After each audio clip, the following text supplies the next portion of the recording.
standing outside my grandson's school. His teacher looked me up and down with barely concealed disgust. "Are you really his primary caregiver?" she asked, her voice dripping with judgment. What she said next about my ability to raise Tommy made my blood boil, but I kept quiet. When she finally finished her lecture about struggling families, I revealed something that left her absolutely speechless. "Before we continue, I just want to say thank you for taking the time to hear my story. If you're comfortable, let me know where you're listening from and what time it is where you are. Now let me tell you my story." The autumn leaves were just beginning to turn that Tuesday afternoon, painting Roosevelt Elementary's courtyard in shades of amber and gold, a sight that always reminded me of the countless school days I'd witnessed over the years. I adjusted my favorite navy cardigan against the crisp air and checked my watch. 3:15, the same time I'd been arriving for 2 years now to collect my precious Tommy. My name is Margaret, and I've been blessed to watch this world change in ways both beautiful and bewildering. I've raised 3 children, buried a beloved husband, built a successful career, and now find my greatest joy in being grandmother to little Tommy, my daughter Sarah's 8-year-old son. Tommy lives with me now, has for the past 2 years, ever since Sarah deployed overseas with the military. It's just the 2 of us in my modest home on Maple Street. And honestly, these have been some of the sweetest years of my life. That Tuesday afternoon, I was doing what I do every day at 3:15 sharp, waiting outside Roosevelt Elementary School to pick up Tommy. The autumn air was crisp, and I had wrapped myself in my favorite old cardigan,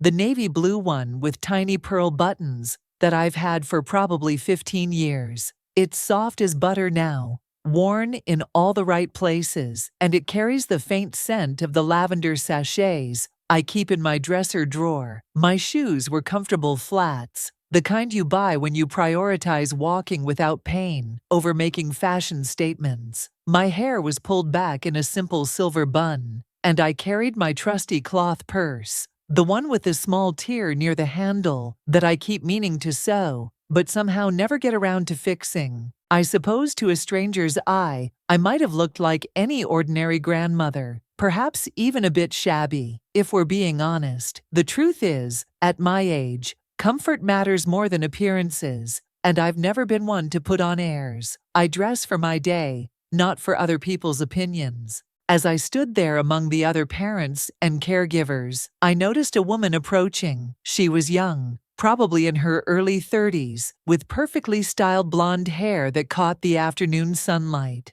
Her outfit was what I'd call professionally put together. A crisp white blouse, navy blazer, and heels that clicked with authority against the concrete sidewalk. Everything about her screamed efficiency and importance. "Excuse me," she said, her voice carrying that particular tone that immediately puts you on guard. "Are you here to pick up a student?" The question struck me as odd. Of course I was there to pick up a student.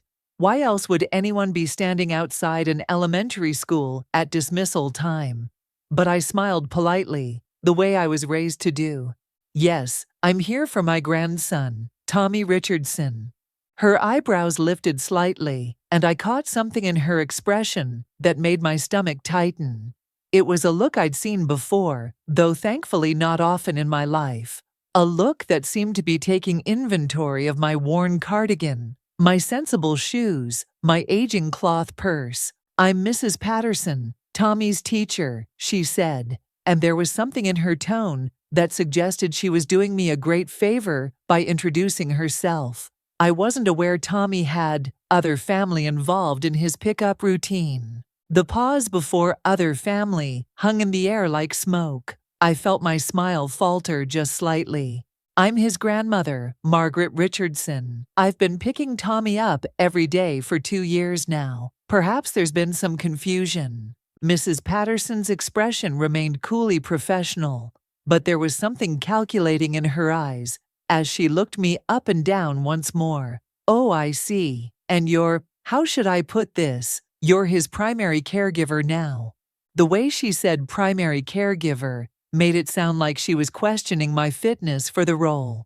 The diplomatic smile I'd worn began to feel heavy on my face. Tommy lives with me, yes. His mother is deployed overseas. She's serving our country.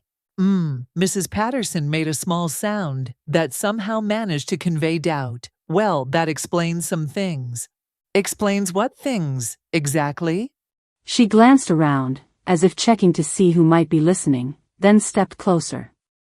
Her perfume was overwhelming, something floral and expensive that seemed to create a barrier between us. Look, Mrs. Richardson, is it? I think we need to have a conversation about Tommy's situation. There have been some concerns. My heart began to beat faster. Tommy was a good boy, a sweet boy.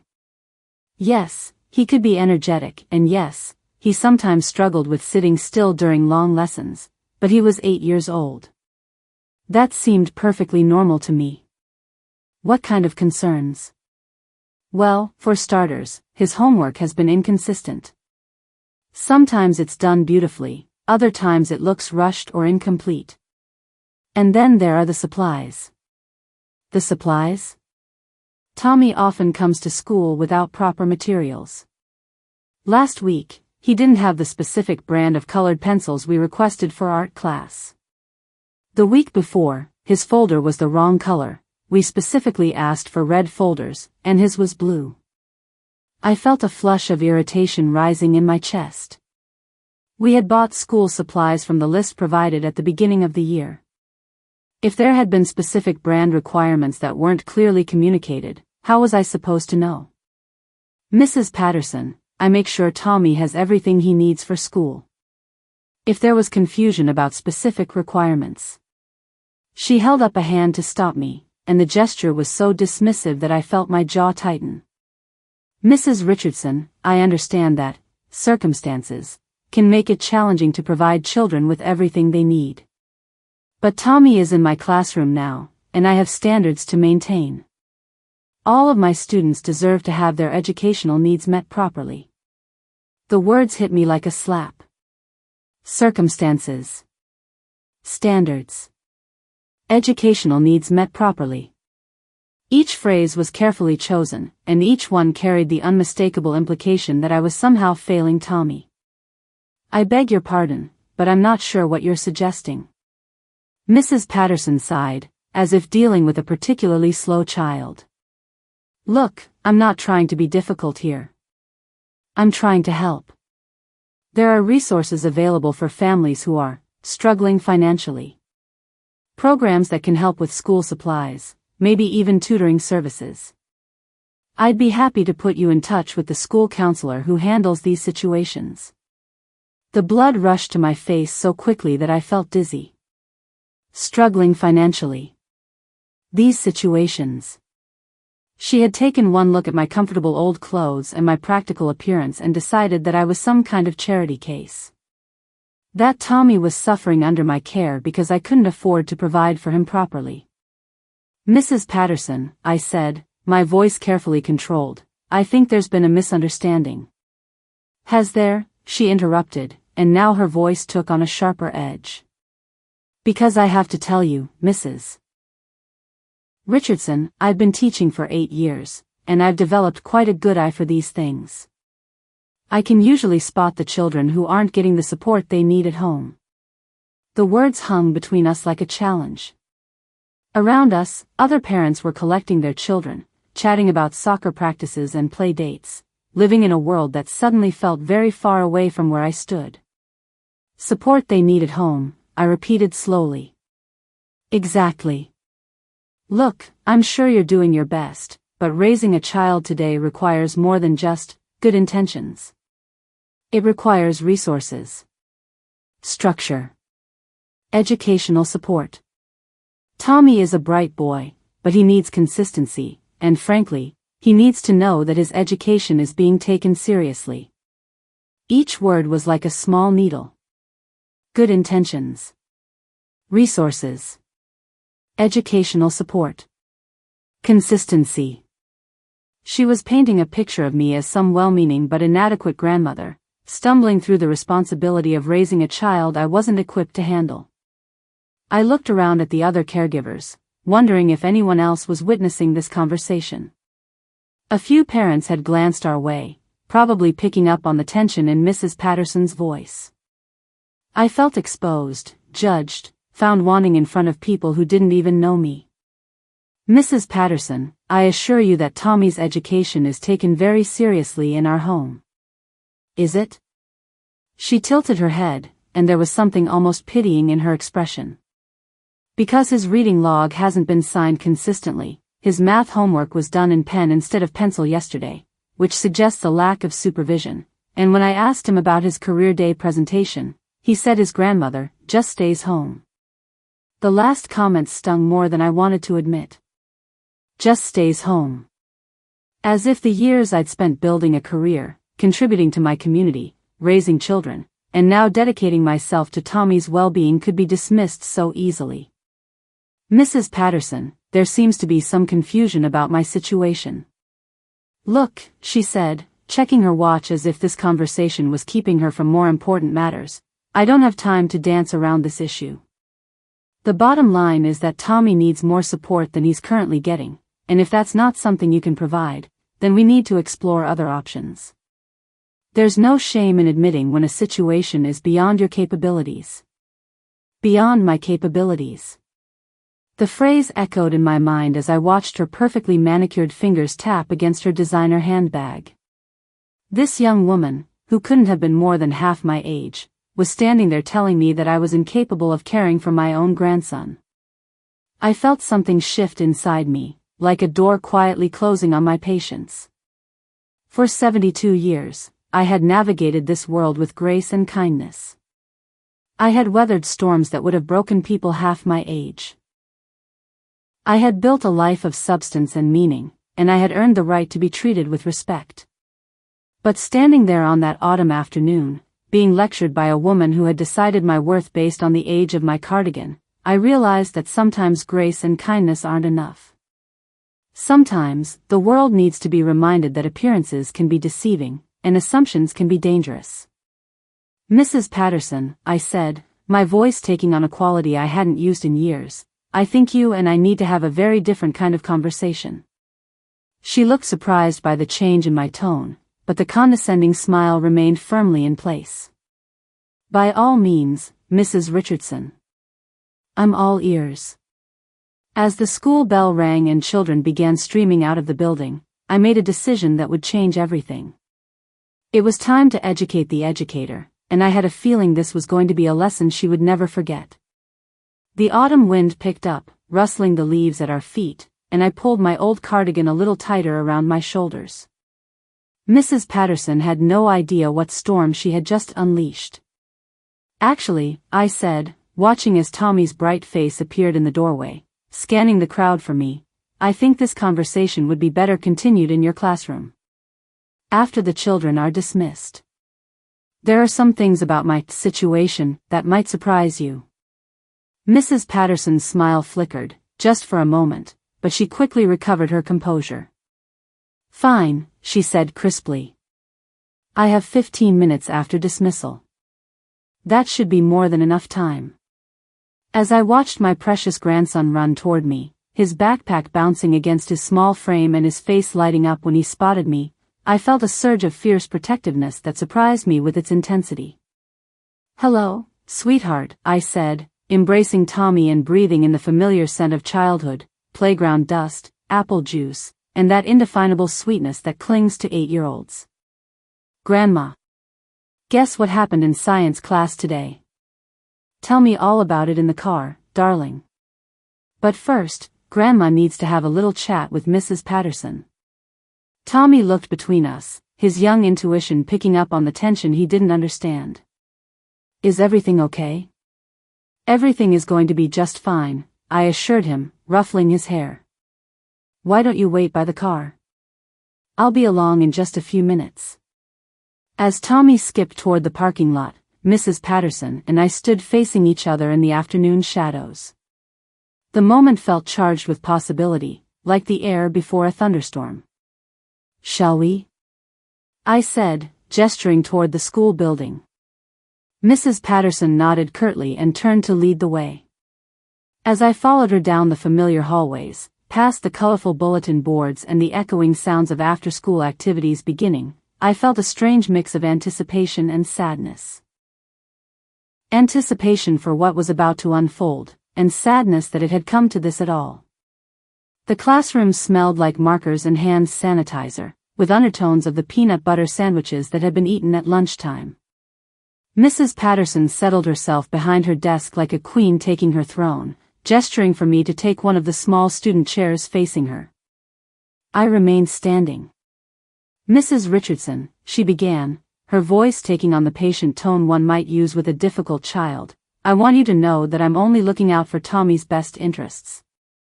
Sometimes that means having difficult conversations." "I appreciate your concern for Tommy," I replied, my voice steady. "But I think there's been a fundamental misunderstanding here." She leaned back in her chair, arms crossed. "And what misunderstanding would that be?"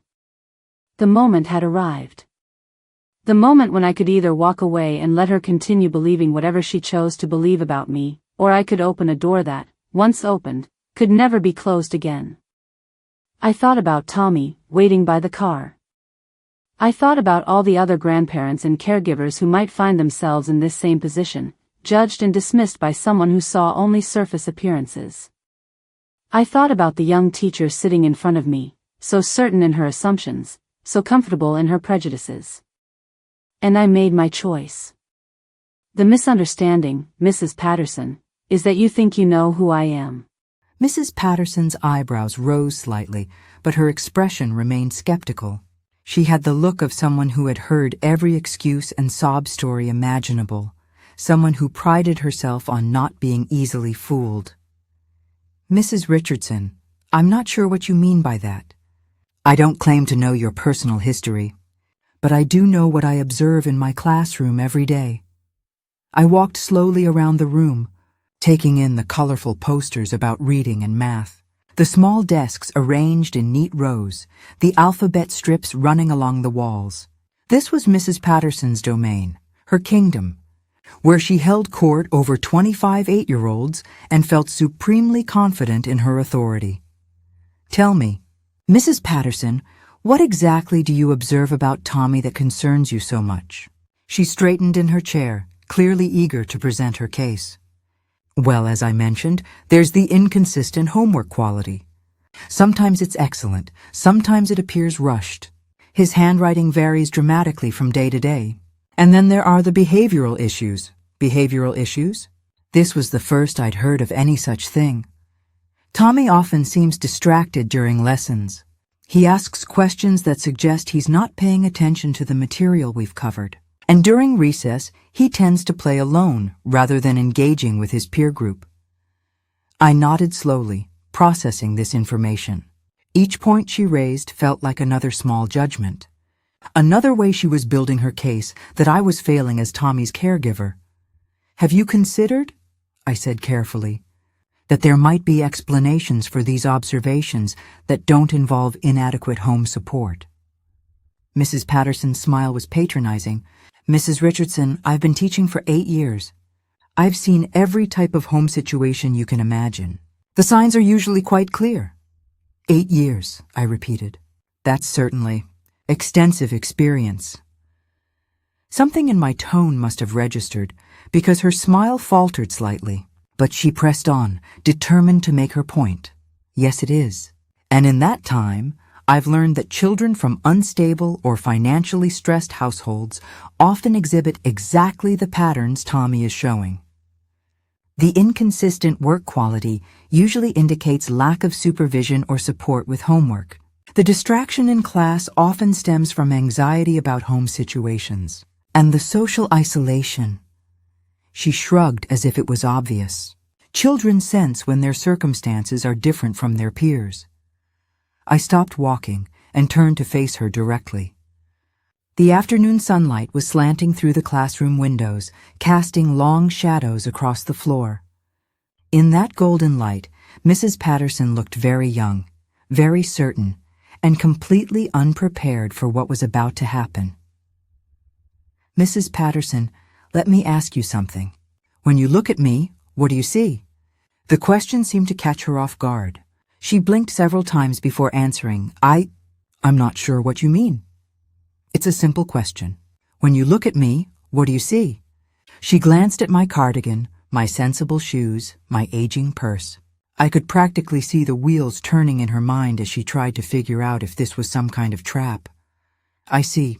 A grandmother who is clearly devoted to her grandson and doing her best in a challenging situation. The diplomatic answer. Safe, non-committal, designed to avoid offense while still maintaining her position.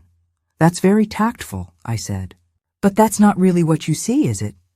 Mrs. Patterson shifted uncomfortably in her chair. Mrs. Richardson, I'm not sure where you're going with this. I think you do know where I'm going with this. I think you looked at my worn cardigan and my comfortable shoes and my old purse, and you made a series of assumptions about who I am and what I'm capable of providing for Tommy. Her cheeks flushed slightly.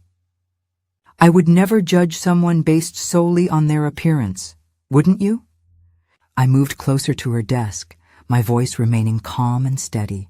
Then explain to me how, in the space of a 10-minute conversation, you managed to determine that I am financially struggling, educationally inadequate, and in need of charity resources. I never said, you suggested I contact the school counselor about programs for families who are struggling financially. You questioned whether Tommy's education was being taken seriously in our home. You implied that the situation might be beyond my capabilities. Did I misunderstand something? Mrs. Patterson's professional composure was beginning to crack. She fidgeted with her pen, avoiding direct eye contact. Look, Mrs. Richardson, I deal with many different family situations. Sometimes grandparents find themselves in over their heads when they suddenly become primary caregivers. It's nothing to be ashamed of, but it is something that needs to be addressed for the child's sake. In over their heads, I repeated. Tell me, what gave you the impression that I might be in over my head? Well, it's not uncommon for older caregivers to struggle with the demands of modern education. The technology requirements, the new teaching methods, the pace of curriculum. I almost smiled at that. If she only knew. Mrs. Patterson, how old do you think I am? The question seemed to fluster her further. That's not really relevant. Humor me. She looked me up and down again, clearly uncomfortable with the direction of the conversation. I don't know. 75? 80? 72, I said. Which means I was born in 1951. I grew up during the space race, lived through the civil rights movement, saw the first computers, watched the birth of the internet. I've adapted to more technological and educational changes than you can imagine. But that's not really the point, is it? Mrs. Patterson was beginning to look genuinely unsettled. The conversation wasn't going the way she had expected, and I could see her trying to regain control. Mrs. Richardson, I'm not sure what point you're trying to make, but the point I'm trying to make, I interrupted gently, is that you've constructed an entire narrative about me and Tommy based on nothing more than your assumptions. And now I'm going to tell you a different story. I walked to the window and looked out at the playground where Tommy was probably climbing on the monkey bars, his laughter carrying on the afternoon breeze. When I turned back to Mrs. Patterson, I saw uncertainty in her eyes for the first time. You want to know why Tommy's homework sometimes looks inconsistent? Because some nights, when he's struggling with a math concept, I sit with him for 2 hours, helping him work through problems until he understands. Those are the nights when his work is neat and thorough. Other nights, when he's tired or upset because he misses his mother, I let him do his best and tell him that tomorrow is another day. Those are the nights when his work might look rushed. Mrs. Patterson opened her mouth to speak, but I held up a hand. You want to know why his handwriting varies? Because some days he uses the mechanical pencil I bought him. The good one with the comfortable grip that helps him write more clearly. Other days he forgets it and uses whatever pencil he can find in his desk. I could nag him about it every single morning, but I've decided that there are more important battles to fight. I could see her starting to squirm in her chair. And the wrong color folder? The non-specific brand of colored pencils? Those happened because when I took Tommy school shopping, I let him choose the supplies he liked. I thought it was more important for him to feel excited about school than to worry about whether his folder was exactly the right shade of red. Mrs. Patterson's professional mask was slipping. She looked younger somehow, less certain. As for Tommy being distracted in class and asking questions that suggest he's not paying attention, have you considered that maybe he's asking those questions because we discuss your lessons at home? Because he comes home excited about what he learned and wants to explore the topics further? Because he's curious and engaged and thinking beyond the basic requirements? Well, I suppose that's possible, but... And the social isolation you're so concerned about? Tommy plays alone sometimes because he's learned to be comfortable with himself. Because at home, we read together, we work puzzles together, we have conversations about everything from science to philosophy. He's not afraid of quiet moments or his own thoughts. I moved back to stand in front of her desk, and now I could see genuine discomfort in her expression. Mrs. Patterson, you looked at an old woman in a worn cardigan and decided you knew her story. You saw someone who needed charity, someone who was failing a child, someone who required your intervention and guidance. Mrs. Richardson, I think you're overreacting. Am I? I leaned forward slightly, my voice still calm but carrying an edge that made her sit back. You know what you didn't see? You didn't see a woman who spent 35 years as an educator herself. The words hit her like a physical blow. Her eyes widened, and for the first time since our conversation began, she was completely silent.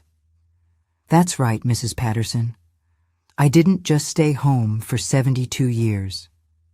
I taught high school English for 35 years. I was department head for 15 of those years. I mentored dozens of young teachers, many of whom went on to have distinguished careers of their own. Mrs. Patterson's face had gone pale. She gripped her pen so tightly I thought it might snap.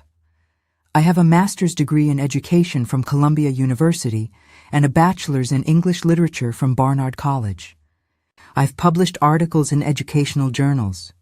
I've served on curriculum committees. I've presented at national conferences on literacy and creative writing instruction.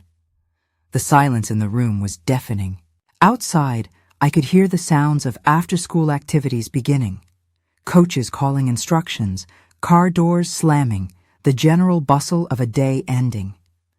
But inside this classroom, time seemed suspended. You want to know about Tommy's education being taken seriously? Every night we read together for at least 30 minutes.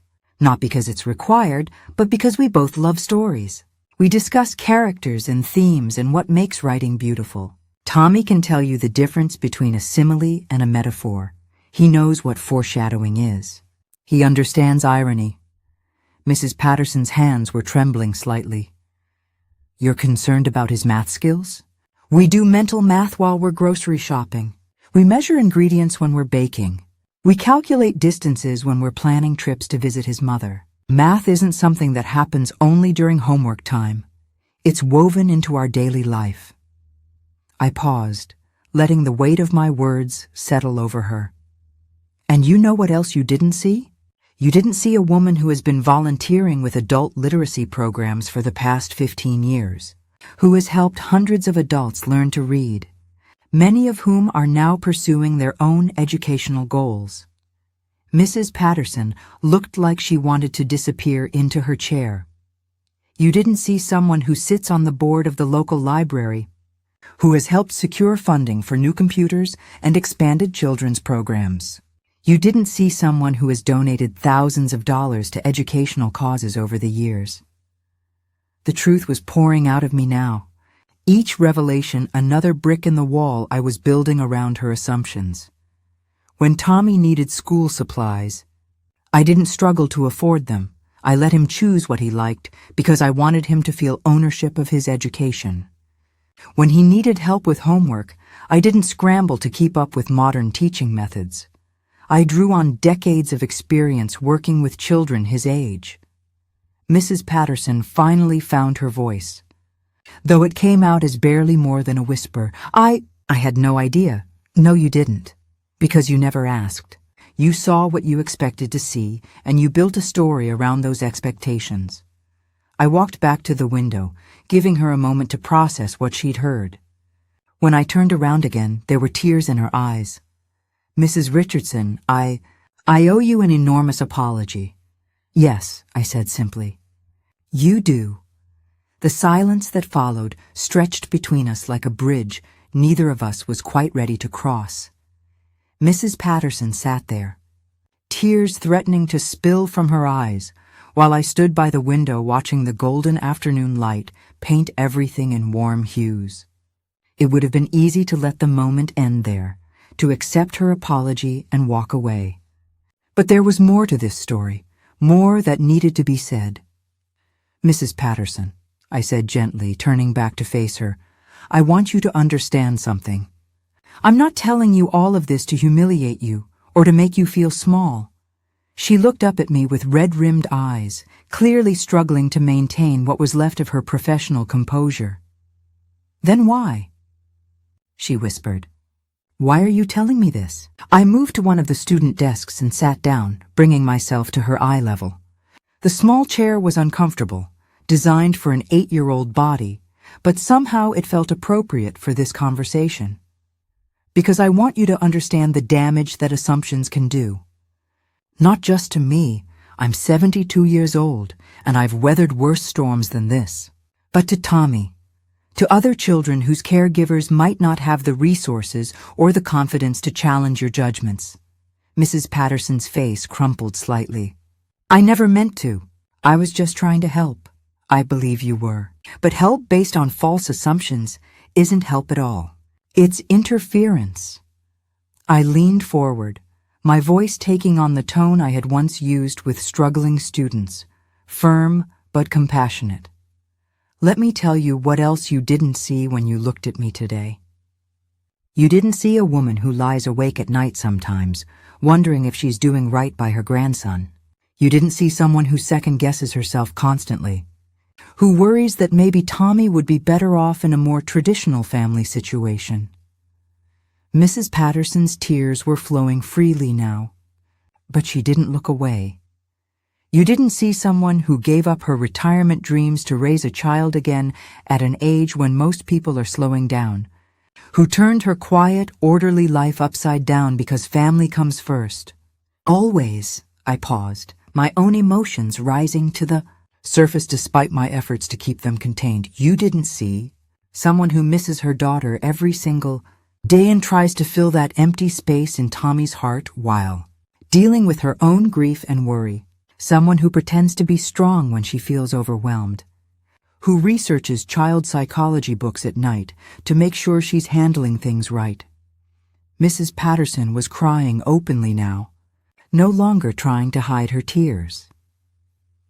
You didn't see someone who second-guessed herself about every purchase, every decision, every word of advice given to a little boy who asks her when his mommy is coming home and she doesn't have an answer.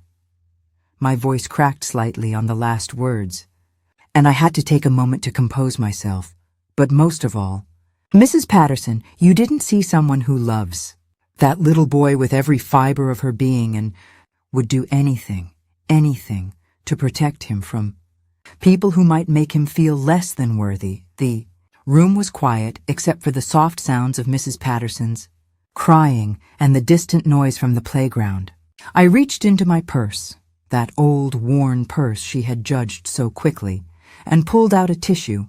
Offering it to her, she took it gratefully, dabbing at her eyes and trying to pull herself together. Mrs. Richardson, she said finally, her voice hoarse with emotion, I have never been so wrong about anything in my life, and I have never been so ashamed of myself. Good, I said, not unkindly. Shame can be a teacher if we let it. She looked at me with surprise, probably expecting me to offer some platitude about how it was all okay, that mistakes happen, that we should just move forward. But I wasn't quite ready to let her off that easily. You want to know what the real tragedy is in all of this?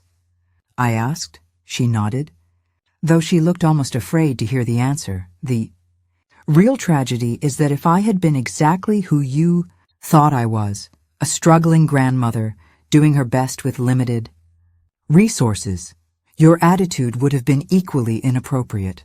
Even if I had been poor, even if I had been uneducated, even if I had been in over my head, I would have deserved your respect and support, not your condescension and judgment. Mrs. Patterson's face went white as the full impact of my words hit her. Because here's what you seem to have forgotten in your 8 years of teaching. Every child who walks into your classroom deserves your best effort, regardless of their home situation. Every parent or caregiver deserves to be treated as a partner in that child's education, not as a problem to be solved or a case to be managed. I stood up from the small chair, my knees protesting slightly after sitting in such an uncomfortable position. Tommy is lucky, I continued. He has advantages that many children don't. But what about the children who really are struggling? What about the grandparents who really are overwhelmed? The parents who really are working 3 jobs just to keep food on the table? Do they deserve less respect because their circumstances are different? Mrs. Patterson covered her face with her hands.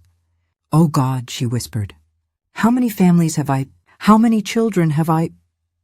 That's a question only you can answer, I said quietly. But it's not too late to change. The silence that followed was different from the earlier tension. This was a contemplative quiet, heavy with possibility and regret. Finally, Mrs. Patterson looked up at me. Her perfectly styled hair was disheveled, her professional makeup was streaked with tears, and her expensive blazer was wrinkled from her distress. For the first time since I'd met her, she looked human. What can I do? She asked simply. How can I make this right? I considered the question carefully. It would have been easy to say that an apology was enough, to smooth things over and pretend this conversation had never happened. But Tommy deserved better than that. All the children in her classroom deserved better. First, I said, you can examine every interaction you've had with parents and caregivers this year. Really examine them. Ask yourself how many assumptions you've made based on appearances, economic status, or family structures. She nodded, still crying softly. Second, you can make a commitment to approach every family with curiosity instead of judgment. Instead of deciding what someone's story is based on what you see, ask questions. Real questions, asked with genuine interest in the answers. Yes, she whispered. Yes, I can do that. And third, I said, my voice becoming firmer, you can remember that your job is to educate children, not to judge their families. Your classroom should be a place where every child feels valued and supported, regardless of what their home situation looks like. Mrs. Patterson was nodding emphatically now, as if she was trying to memorize every word. I want to make this right with Tommy, too, she said. I want him to know that I was wrong. I smiled at that, the first genuine smile I'd given her since our conversation began. Tommy doesn't know any of this happened. He doesn't need to carry the burden of adult mistakes, but you can make it right with him by being the teacher he deserves, by seeing his curiosity as a gift instead of a distraction, by recognizing his independence as strength instead of isolation, by treating him like the bright, capable, loved child that he is. She wiped her eyes with the tissue, taking deep, shaky breaths as she tried to regain some semblance of composure. Mrs. Richardson, she said finally, I need you to know that this conversation has changed me, really changed me. I will never again make the assumptions I made about you and Tommy. I hope that's true, I replied. Because children are watching us, learning from us. They're learning what respect looks like, what fairness means, how to treat people who are different from themselves. We have a responsibility to model the kind of world we want them to create. I glanced at the clock on the classroom wall and realized that nearly 45 minutes had passed. Tommy would be wondering where I was. I should go, I said, gathering my purse and moving toward the door. Wait, Mrs. Patterson called out, standing up quickly. Please, there's something else I need to tell you. I turned back, curious. The truth is, she said, her voice barely above a whisper, I've been struggling this year.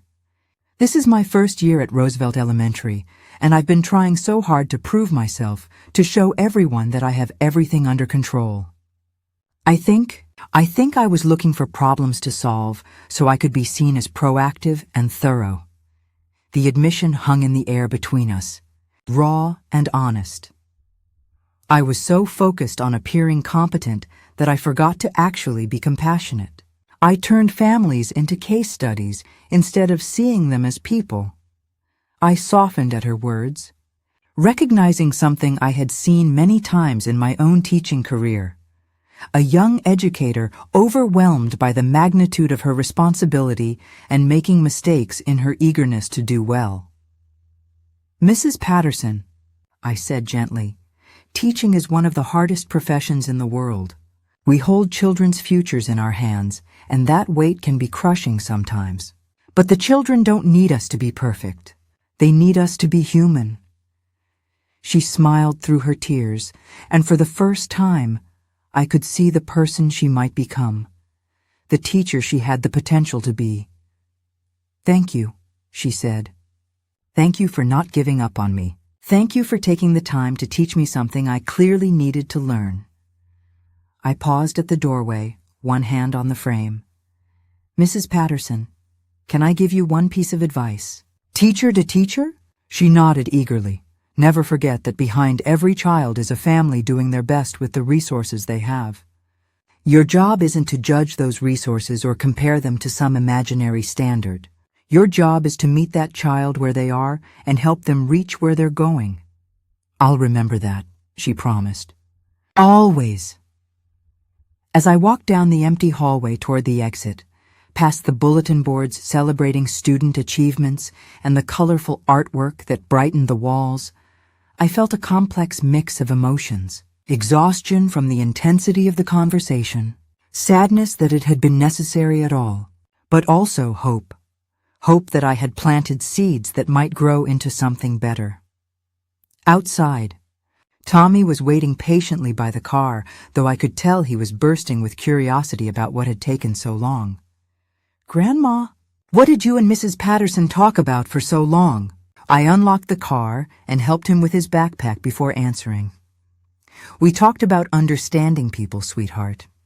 About how important it is not to make judgments about others before we really know them.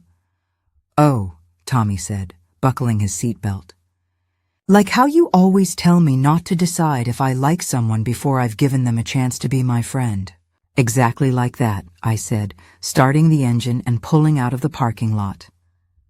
As we drove home through our neighborhood, with its familiar streets and comfortable houses, Tommy chattered about his day, the science experiment they'd done, the book they'd started reading, the funny thing that happened at lunch.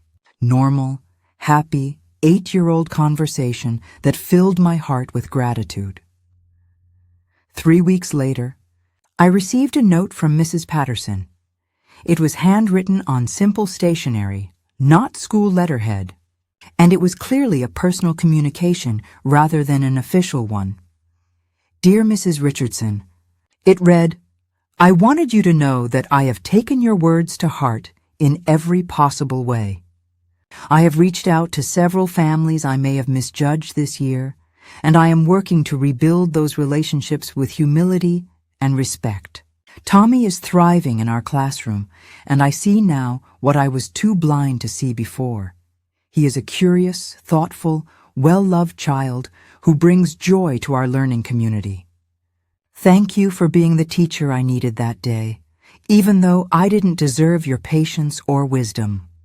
I am a better educator and a better person because of our conversation. With deep respect and gratitude, Jennifer Patterson.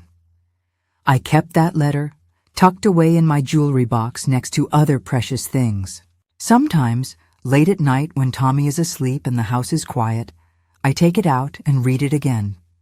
Not because I need the validation, but because it reminds me that change is possible, that difficult conversations can lead to growth, and that sometimes the most important lessons happen outside the classroom. Tommy finished 3rd grade with flying colors, and Mrs. Patterson, Jennifer, as she asked me to call her, became one of his favorite teachers. She learned to see his curiosity as a gift, his questions as engagement rather than distraction. She celebrated his independence and nurtured his love of learning. But more than that, she became an advocate for all her students, approaching each family with genuine respect and interest.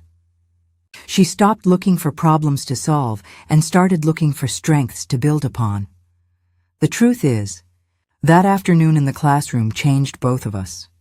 Mrs. Patterson learned that appearances can be deceiving and assumptions can be dangerous.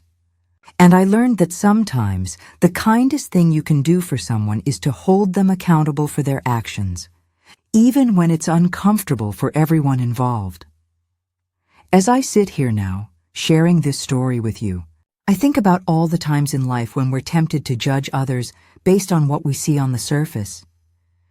The elderly person struggling with technology who might have wisdom we've never imagined.